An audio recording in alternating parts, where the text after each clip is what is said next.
I'm serious. Don't listen to photographers when it comes to new smartphones. And honestly, don't even listen to photographers when it comes to normal cameras. Let me get a lobster, please. Little prime rib, crab rangoon, cream cheese. Glass of wine and some ice cream. Now I think I got brain freeze. Just got comped at the Orleans, up 20 grand. Now I'm chopping on green beans. The jello mo's looking kinda mean. Load it up, cause it's all free.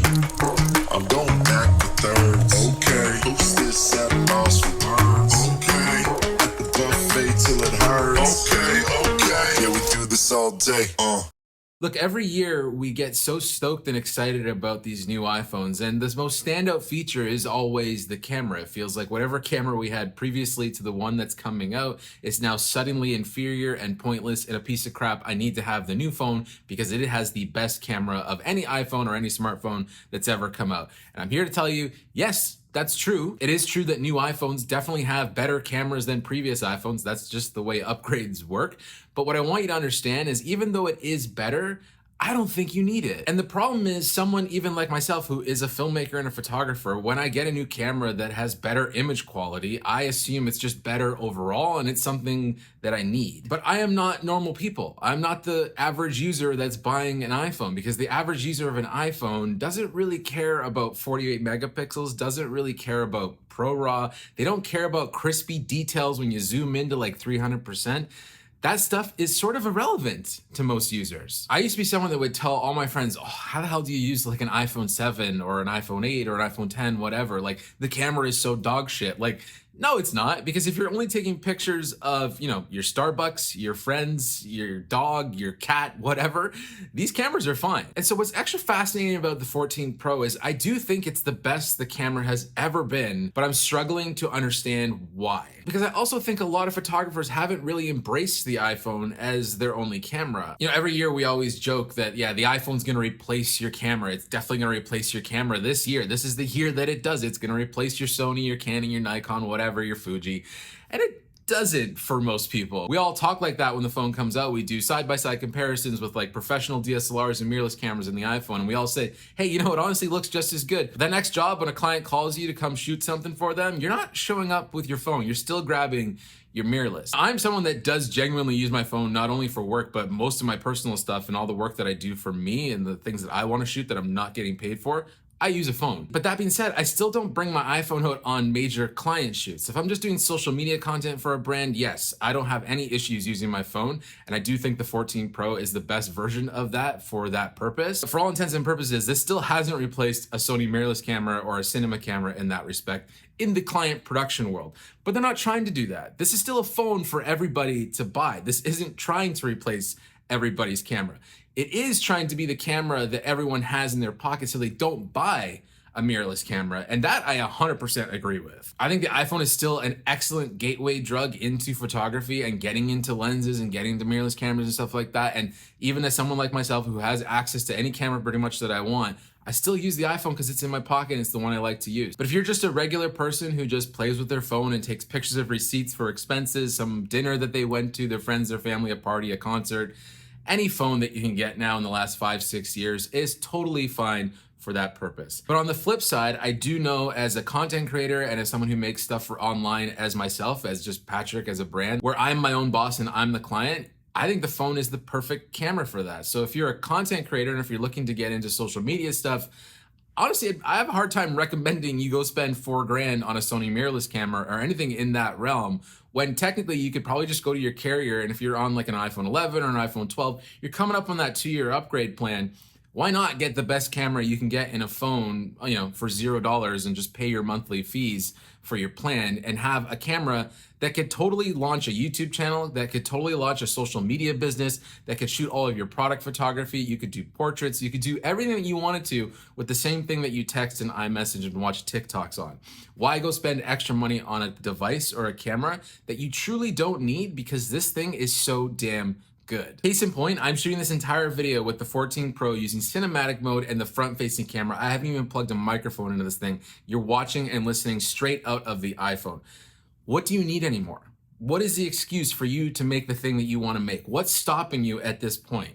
We can do it. It's all us. All of the technology now is at this point where it truly doesn't matter. It's so good that it's irrelevant. And so it's this market, the creator market, the people that make YouTube videos and TikToks and all that stuff, that is the market that I think is the most fascinating to me for phones.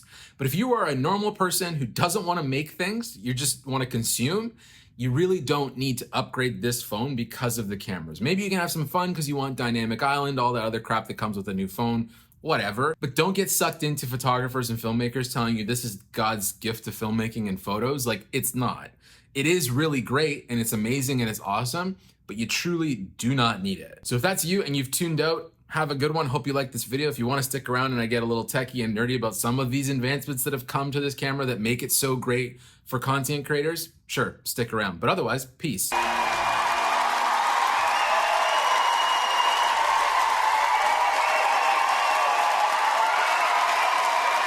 So everyone else who's actually into the tech side of this stuff and is a content creator that wants to make videos and TikToks and take photos and become a portrait photographer, whatever it is, yeah, this camera slaps. I think there's three core things about this new camera system that separates it apart from other iPhones that I've used in the past and pretty much any other smartphone I've ever used as a camera. The most obvious one is the 48 megapixel ProRAW images. The detail coming out of this is insane, particularly with that 24 millimeter main wide camera. The sensor on this one is the best of all three. And I think that's the second thing that really sets this camera apart is this new sensor is wonderful. I think the natural depth of field and the bokeh that you get from that 24 millimeter with the bigger sensor now that it's at 48 megapixels, even though when you're not shooting ProRAW, it's going to pixel bin it down to 12, the depth of field is still there that, in my personal opinion, I don't think it's worth using portrait mode anymore. I think the natural bokeh looks so much better than the fake look of portrait mode, to the point where there's even fall off coming from like one eye to another eye past the nose, just like a real lens in a camera would, like almost like a true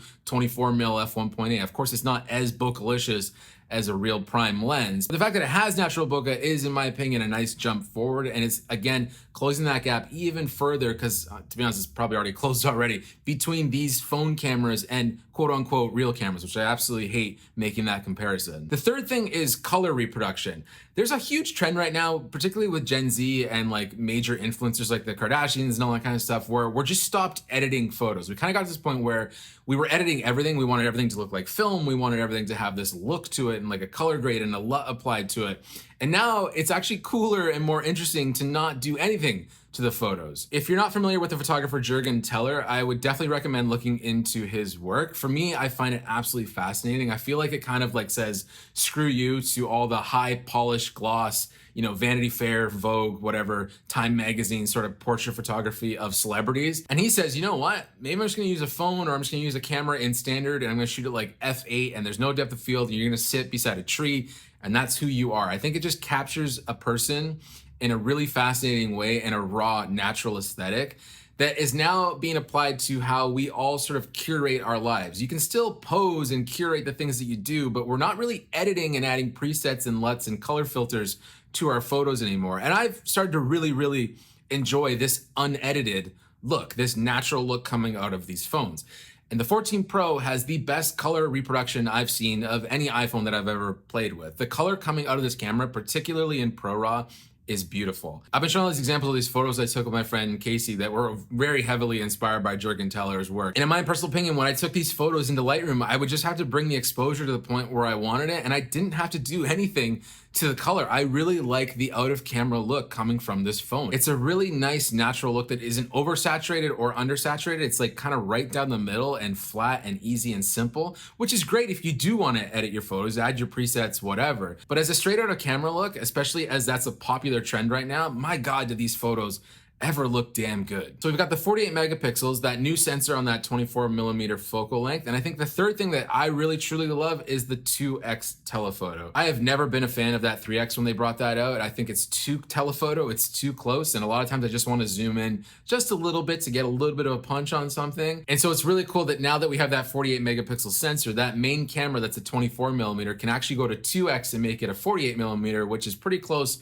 to a classic 50 mil, which is an awesome portrait look. And that alone for me is a reason to upgrade because I use the telephoto a lot and I really don't want to use 3x anymore. There is one more thing that I think is kind of fun with this new camera, and that is the front facing selfie cam.